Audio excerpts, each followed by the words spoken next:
Welcome to the Refine and Shine, the podcast dedicated to mastering the art of continuous improvement and optimizing every aspect of your life. I'm Angelina Rivera, your host, and together we'll uncover the secrets to refining our lives, our habits, and our processes to unlock our inner brilliance. Join us on Refine and Shine, where we'll delve deep into achieving more in life without the burnout and without all the stress.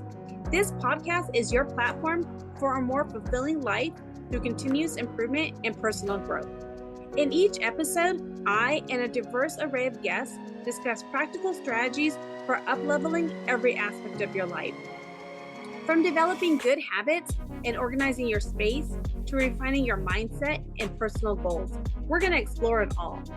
Our guests share personal stories about the systems they've developed or systems they've used and the tweaks they've made in their lives when refinement was needed, allowing them to truly shine. Listen to Refine and Shine to learn how you can implement continuous improvement techniques in your daily routine, develop and maintain healthy habits that lead to success and satisfaction, organize your life to reduce the stress and increase your productivity, foster a growth mindset that propels you to new heights. My mission is to inspire you to take bold action, make positive changes, and become the best version of yourself. Whether you're aiming to elevate your career, nurture meaningful relationships, or enhance your overall well-being, Refine and Shine is your guiding light. With over 25 years of experience in continuous improvement, I help businesses streamline their processes, establish efficient work areas, and implement standard work protocols. I have trained over 600 individuals and teams in process improvement, optimizing workflows, and enhancing overall operational efficiency. Tune in every week as we embark on an enlightening journey, exploring paths to refinement and illuminating the way to shine in every area of our lives. Subscribe now and join us on this journey to polish your life and let your best self shine through. Thank you for joining us on Refine and Shine. Hello, everyone. Welcome back to another episode of Refine and Shine podcast. I am so excited for my guest today. We were talking just a little bit before we started to record, and wow, he has such a powerful story to share, and I just cannot wait for you guys to get to know him. My guest today is Bill Goodwin, who is a leadership expert with over 30 years of experience helping individuals and teams grow through proven leadership training and dynamic personal development. He is a member of the National Speakers Association. He also trains with Maxwell Leadership Certified Team, inspired by leadership expert and best-selling author who we all know and love, John C. Maxwell.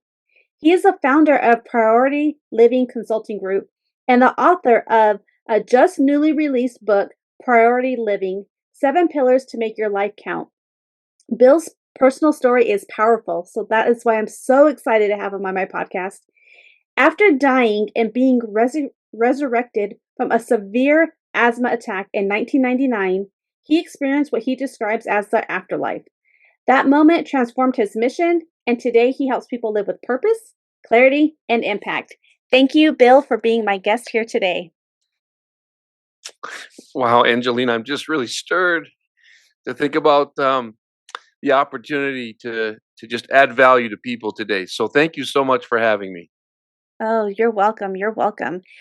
What I love is that you have been coaching for over 30 years and just all the things that you've been able to create and, just being like part of John Maxwell's leadership team and all the things, a national speaker, everything.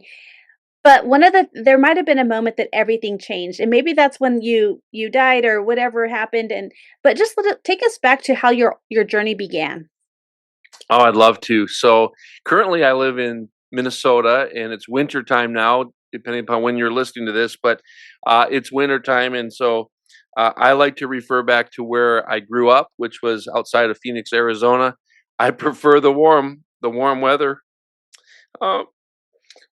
Just a little emotional right now. This is just, it's exciting to share my backstory. So yeah, growing up in Arizona, I have an uncle that really saw potential in me when I was a teenager, trying to find my way, trying to find my identity. And he really saw potential in me and began to teach me about personal development, began to introduce me to Zig Ziglar and I don't mean personally, but Zig Ziglar books and audio cassettes and Augmandino books, and so I began to learn about personal development.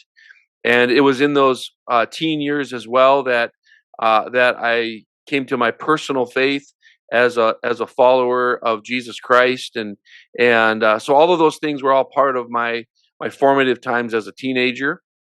And then and then over the years I've just had some incredible mentors in my life, and as you mentioned, even currently today, John Maxwell is one of my heroes and one of my mentors in my life, as well. But a defining moment to kind of get to that part of the question was on November 23rd, 1999.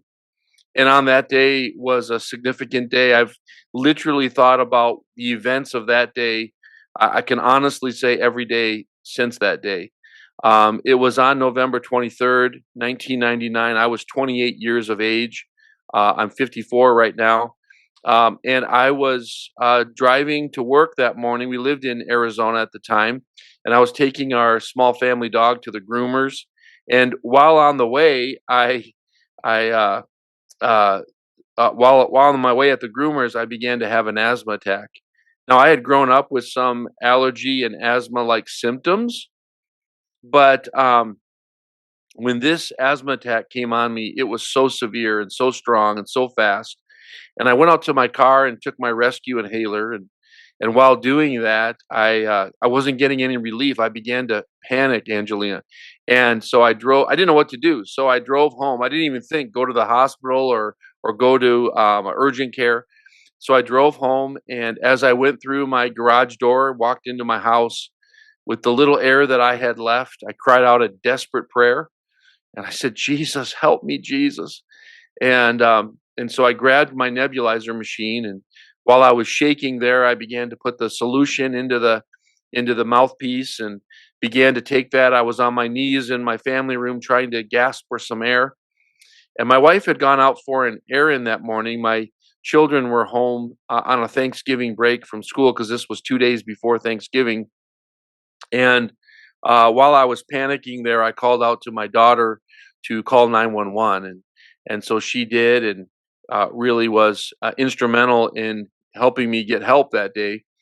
And thankfully, the paramedics arrived in a very short amount of time. And as they came into my house, my family room, they opened up this case and gave me a mask and said, "Hey, put this over your nose and mouth." And within just a few seconds, literally, I blacked out in my family room. And I don't know, because I was unconscious. I don't know all the events that took place. I don't remember them taking me into the ambulance. I don't remember being in the ER. I've heard stories about that. All I know is that from my family room, Angelina, to when I woke up in intensive care, just over 9 hours had gone by.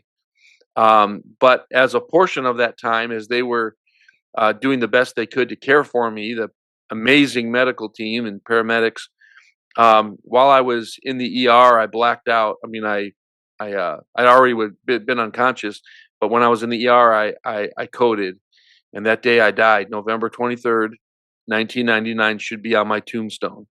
And they worked hard to resuscitate me, and within a short time, they were able to get a heartbeat and be able to intubate me, put me on 100% life support and medical induced coma, and and so this is all that was taking place in the, we'll call it the natural, and something so profound for me happened in the supernatural, because at the moment that I was unconscious, my life began to pass before my eyes, so to speak, and I distinctly do remember in my subconscious having the thought, "I'm going to die, and there's nothing I can do about it."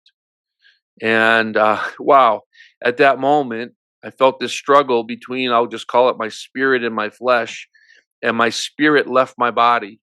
"I'm going to die. There's nothing I can do about it." I code at that moment, and my spirit leaves my body. And as sure as I'm sitting here talking with you, I was in heaven, and I had a complete encounter in the supernatural realm in heaven. And I outline that entire story in my new book. As you mentioned, I have a new book, and love for our friend that's listening to get a copy of that, because it'll give you hope. Maybe you've recently lost a loved one, and you're wondering, are they okay, and what's it like in heaven?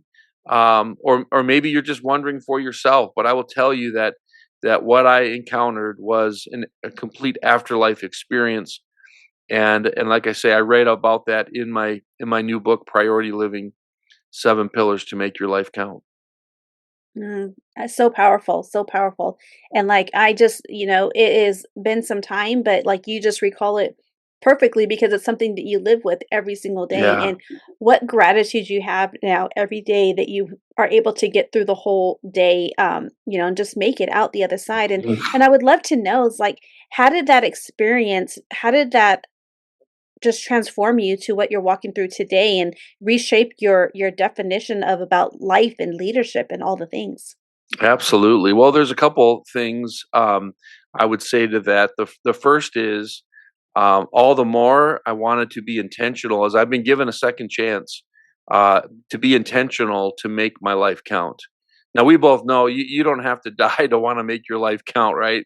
Right. Thankfully, we all want to make a difference. We all want to make our life count. Unfortunately, many people are just accepting their life, and they're not leading their life. They're just taking day by day without really thinking about what kind of life and legacy do I want to live and leave. And so for me, I became all the more intentional that I want to make my life count. And so didn't start out to write a book, didn't start out to have a framework, or so to speak, but I began to really start to think, how can I make my life count? And so over the last 20 plus years, I've really developed these 7 things that now I call pillars. I hadn't called them pillars for quite some time. It's been more recently that I've been able to formulate it into this framework of priority living. But those 7 things that I call these pillars have really been things I've been intentional about. It's not theory. And I just felt like, actually, a year ago, I was coming up on 25-year anniversary of this, and I really felt like maybe one or more of these pillars could help someone else live a more intentional life. And so that was when I decided to put the content into a book form. I love that. I love that. You've had over 3 decades of leadership experience, right? Coaching, helping managers, leaders in development, and everything like that. What would you say, or what do you believe leaders are still lacking the most right now?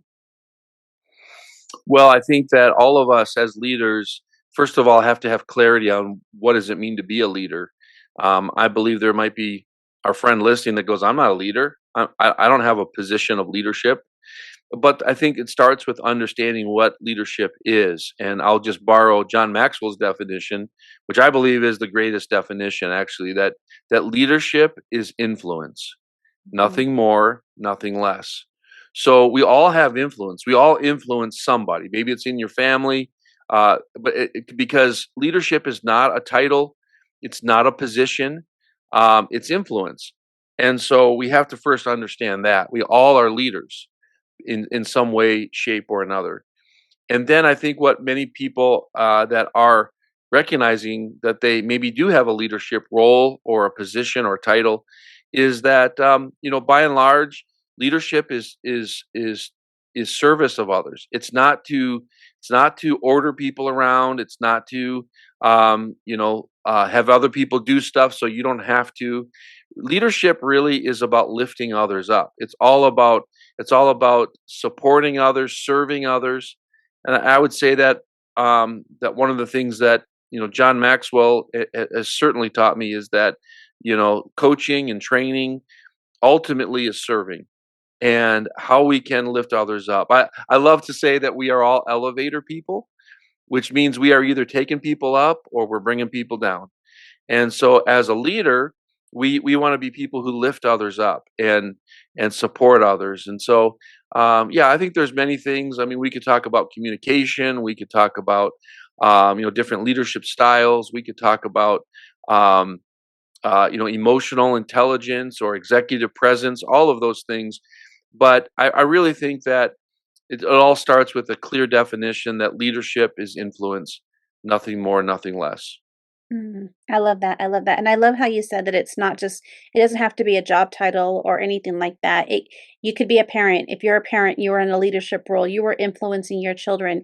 Even if you don't have children, you are influencing your brothers, your sisters, and anybody that you interact with, you can make an influence on. And so make that be a positive influence. Yes. And I think that that's what is so impactful. And I love that there's other things that are also part of the leadership, that you said that about the communication and things like that. But it's first just to get clarity on who you are and how you're representing, your life and how you're showing up for others as well. I think that's important. I love the elevator thing as well, is that you can either be lifting people up or you can be bringing them down, and we should be Hmm. lifting everybody up. I think Yes. that's so important. One of the things I wanted just for you to share about, I mean, you talk about the 7 pillars.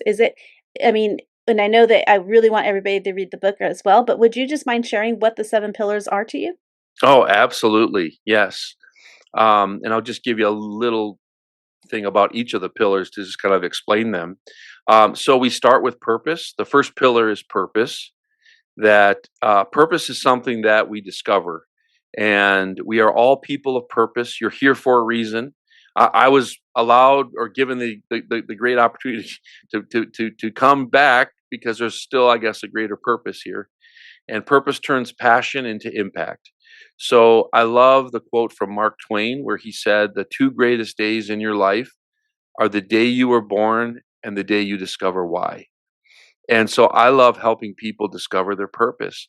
And that was been a discovery for myself shortly after this incident was, okay, why am I here?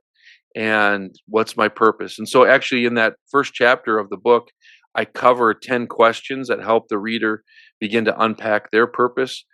And then I'm also a certified purpose coach with the Purpose Company out of Dallas, Texas. And we have an assessment that's called the Purpose Factor Assessment. And there's a QR code in my book that takes people to this online assessment. It's a one of a kind assessment that helps people get clarity on their purpose, because purpose is the best of what you have to help others.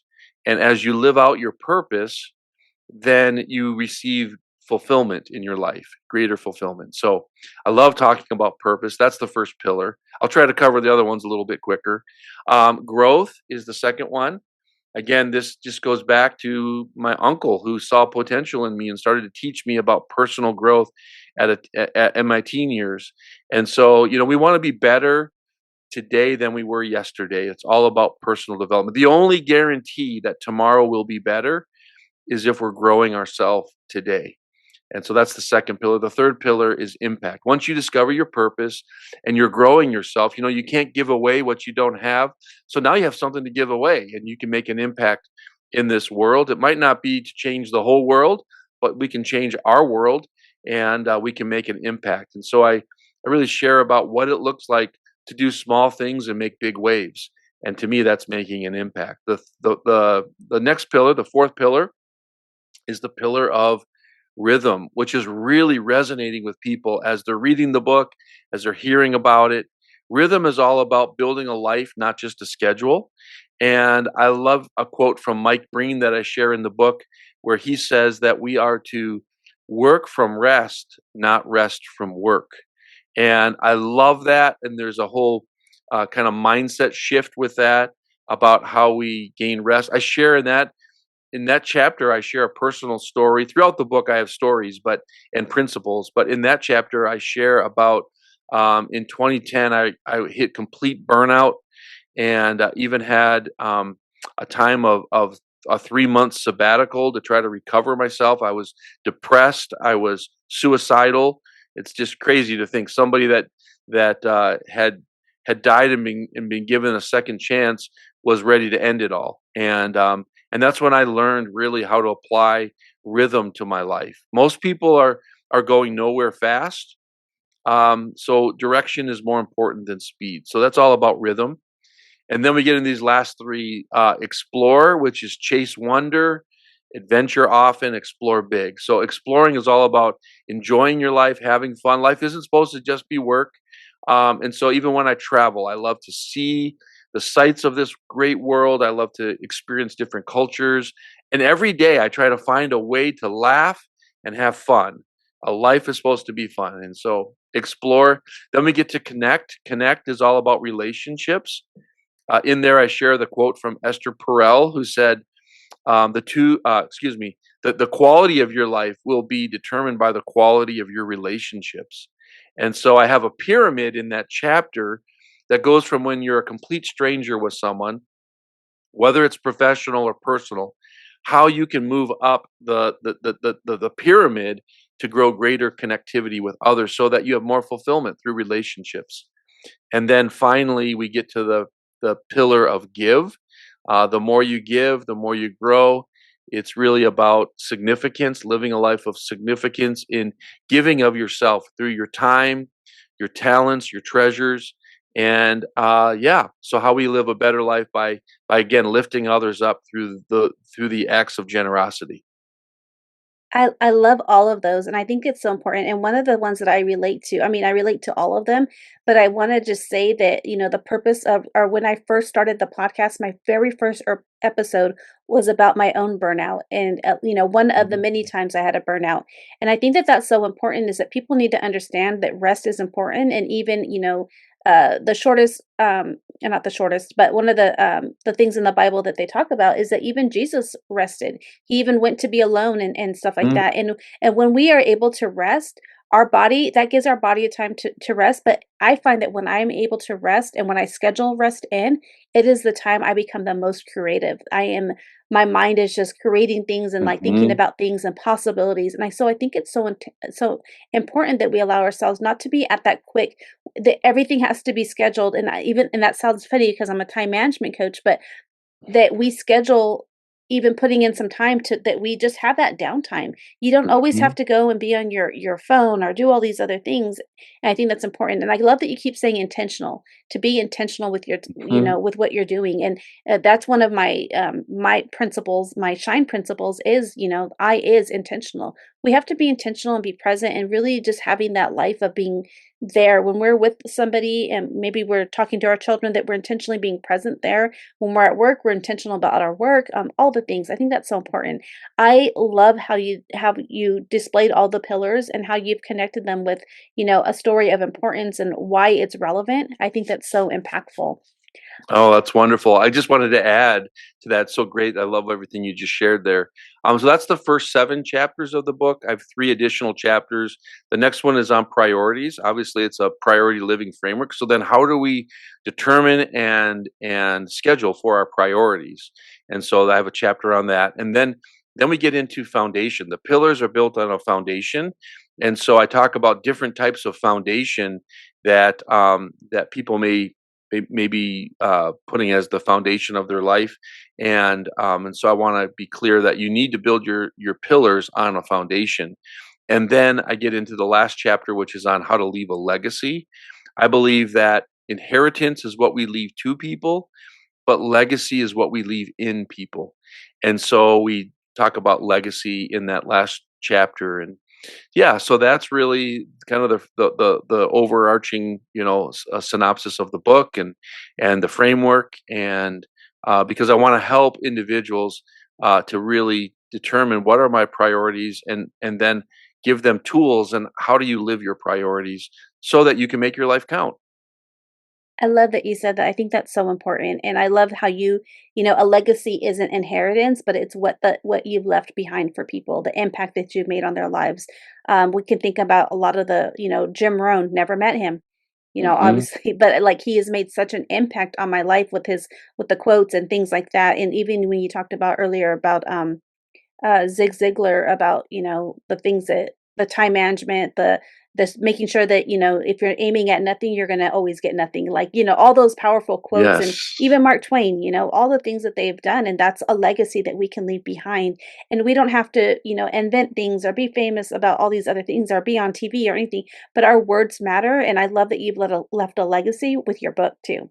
Because I Mm. could imagine, I can see I don't even have to imagine, but the people that are reading your book, the influence and the impact that they're going to make years to come and the generations down from what they have learned from your book. I think that that's so important. And that's kind of why I started the podcast. That's one of the reasons is like there's people have stories of impact and it's so important to share those. I think that's so amazing. One of the things I wanted to ask you though is with your legacy and the with faith and purpose and all the things, what do you hope people remember most about your work and your message? Well, I like to live a life of positivity and encouragement. So my greatest desire and hope would be that is that I would be that elevator person that's lifting people up, that's encouraging others. You know, I do love quotes. I do love learning from others. And the founder of Chick-fil-A, Truett Cathy, I love this quote from him. He said, "Who needs encouragement?" And then he answered his own question by saying, "Everyone who's breathing." And so I've just really adopted that I recognize that everyone is needing somebody to believe in them, to encourage them, to let them know that they're proud of them.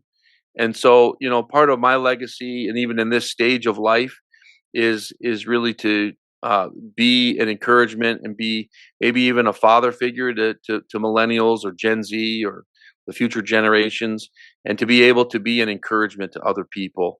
I think that's something that I would love to be a portion of my legacy. I love that. I love that.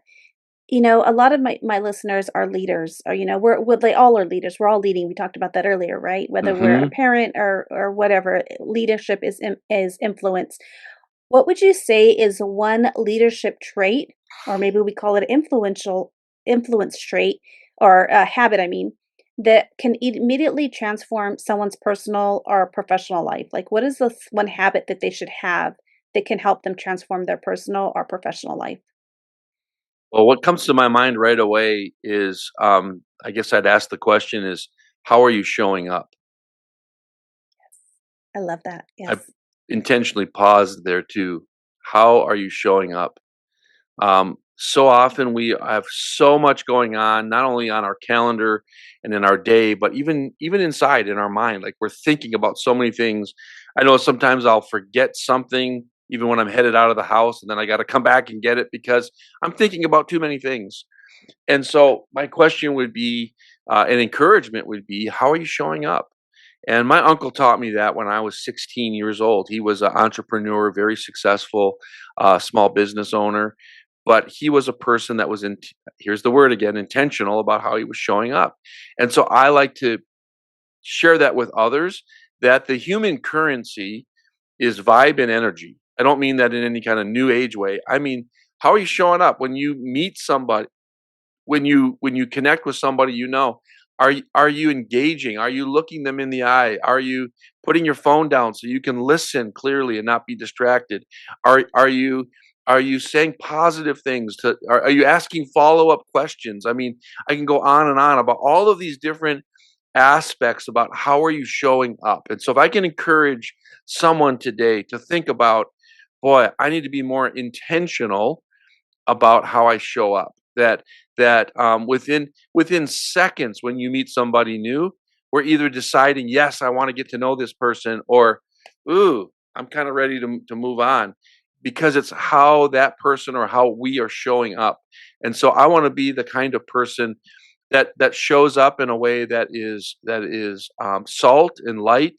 You know, salt makes things better, light makes things brighter, and we got a lot of darkness out there. So how about we smile a little bit more, encourage other people, ask follow up, take more of an interest in other people than wanting to talk about ourselves. I mean, see, there's all these things that go into that question, and the encouragement too of how are you showing up. And so that's what I would say is something we can do immediately. We can begin to think, how am I showing up, and what changes maybe do I need to make so that I can uh, be that elevator person that's lifting others up. Mhm. I love that. I love that so much. And I think that when you talked about the smile, like just smile to somebody, like smiling doesn't cost us anything. It doesn't cost us Mm. anything. I remember during the pandemic, we had to, in my organization that I worked at that time, we had to wear masks. We had to, Mm, it was something we had to wear. We didn't shut down. We were full engaged every day because it was a production plant and we had to be present, right? And you had to be physically there. And one of the things that somebody said to me is that even when I had a mask on, they could always tell I was smiling at them because I was like, even if I had a mask on and they could see it in my eyes, they can see my mhm, sincerity.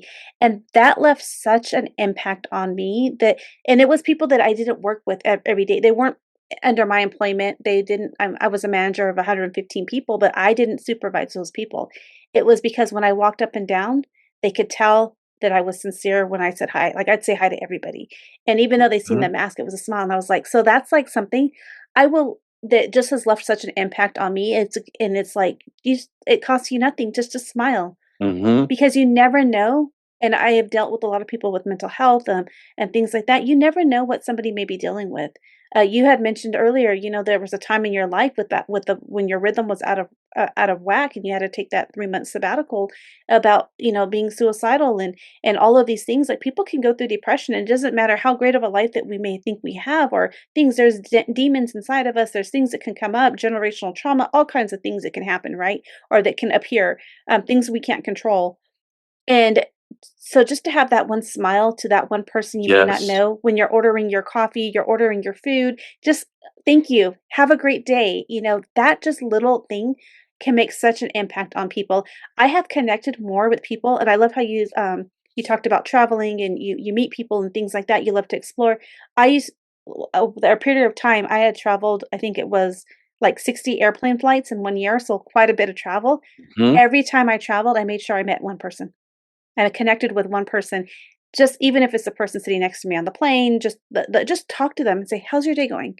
And what an like you can find I have met so many amazing people that way that I got people that I met on the plane that became on my podcast. Like it's things like that. It's just Mhm. how do you show up? And it goes all back to that leadership thing again. How are we making an impact on people? How are we influencing people? And so it's how are we showing up every single day is so important. And when we're showing up on social media, are we being the real us? Are we being, like that's also important too. Like we Mhm. got to be the real us, right? So I love that. I love how you said the energy and it's the energy and the vibrations too. It's so, so important. So thank you so much for that. I like it just got so excited hearing about it. I mean, I love everything that you're sharing. It's just that energy and that vibration is just so important. So thank you for sharing that. My pleasure. I would love, I so want to encourage everybody to get to know you. And so what is the best way? You mentioned your the assessment that you have, the free assessment, but how can people engage with you and how can they work with you? Yeah, I love that. First of all, on my website, there is an opportunity to get a free chapter of my book. And that's if you go to PriorityLivingBook.com, and that'll take you there. There's also endorsements for the book, and there's also a link to get the book on Amazon. It is an ebook, paperback, or a hardcover. And then I do extensive coaching from C suite level leaders down to entrepreneurs, other coaches, mid level managers. So I do a variety of coaching, and most of it is virtual. And I even have virtual coaching cohorts that I offer called the Inner Circle. And I love helping people to develop themselves and develop their leadership. So those are ways people can reach out to me as well through LinkedIn or Facebook. It's just by my name, Bill Goodwin. And then my business website is PriorityLivingCG.com. And actually, that book link that I just gave you will take you to that same website, but PriorityLivingCG.com. And I do speaking and trainings as well as the coaching. So if I can serve, if I can serve that person listening in some way, I'd love for them to reach out and connect. Make sure we become friends on LinkedIn and Facebook, and then finally on Instagram. I have two Instagram accounts. One is at Coach Bill Speaks, and the other is at Priority Living Consulting Group. And those are the two Instagram channels that I have. Oh, thank you so much for that. And I will definitely make sure that I put all of those in the show notes as well. And then one of the things though I wanted to ask you, and I always ask all my guests this, is what is one thing, an action that my people can take today, anybody out there listening, that they can take today in order to help them refine and shine? Yeah, I want to encourage you to refine and shine. Start with your own mindset. That our mindset, I'll say this. So many of us are listening to ourselves, and I want to encourage you to start speaking to yourself. You see, there is a mindset shift when you begin to not just listen to all the negative thoughts that we think, but to begin to speak. I'm not even saying you're speaking out loud, but begin to tell yourself and renew your mind by the things that you say to yourself. Because once you change the way you're thinking, then you'll change the way you're speaking and the way that you're interacting with others. So my encouragement is with that, to also come to the mindset that your best days are ahead. Doesn't matter where you've been or what you've been through. Not that that's not important, but to just grab a hold of the thought and tell yourself over and over, my best days are ahead. You can make the rest of the year the best of the year, and you can make the rest of your life the best of your life. So impactful. And I love how you said it's just that we can have so many negative thoughts, right? About 70 to 80% of our thoughts every day are negative, but we can flip the switch. And I love that you said how, Mm, like, speak to yourself on it. Don't just think these thoughts. Like, how do you speaking to yourself? I know that when I was going through some hard times, with like loving myself, again, because of some weight things and just different things, that had happened to me, I had to just start telling myself in the mirror, I love you. I yeah. couldn't just look at myself. I couldn't look at all the flaws that I had or anything like that. I had to tell myself, "I love you." And it made me feel so much better, and, I was going through depression, a depressed time. I had just had surgery. It was a lot of things, weight gain, all the things. But it's just telling myself, "I love you." And not Hmm. looking for anybody else to tell me. It was looking for me to tell myself that I love you. Because how if you don't speak positively to yourself, how do you expect others to show up and love you just the same? And it goes all the way back again, tying it back into that influence in how we're showing up. If you're not showing up loving yourself, how do you expect others to vibe with you? And I think that's so Hmm. important. So thank you for that. Oh, I love that. Thank you. Well, thank you so much for being an amazing guest. And I want to encourage listeners that you're listening out there today, just go visit his website. He talked about he has a free assessment, an opportunity to look at a free chapter, but just go out there and order that book. I mean, what an impact. And we've learned so much in just this short time together of how he can help you by, just read that book, encourage others by reading that book to read that book, people that are out there. I love, and I just want to tie it back up before we close up, that you started this personal development because somebody believed in you as a teenager. And a lot of us maybe know a teenager out there who may need this book, who needs that encouragement. And it's that costs you, a little bit more, just $20 to go out there and encourage that person by giving them that book, and what an impact you can make on them as well. So thank you so much. Oh, thank you for having me. What an honor. And however I can serve you or those listening, please reach out. I love to connect with you. Thank you. Thank you for joining us on this episode of Refine and Shine. We hope you find valuable insights and inspiration to fill your journey of continuous improvement. Remember, the key to success lies in refining your processes and letting your inner brilliance shine. If you've enjoyed this episode, be sure to subscribe to the podcast and leave a review. Your feedback is greatly appreciated and helps us reach more listeners like you who are eager to refine and shine in all areas of life. Stay connected with us on social media for updates and additional resources and behind the scenes content. We love hearing from our listeners, so feel free to reach out with any suggestions, questions, or success stories you'd like to share. As we wrap up, remember that the power to transform your life lies within you. Keep striving for growth, embracing change, and seeking opportunities to refine your skills. Together, let's continue to shine bright and make a positive impact in the world. Until next time, keep refining and keep shining.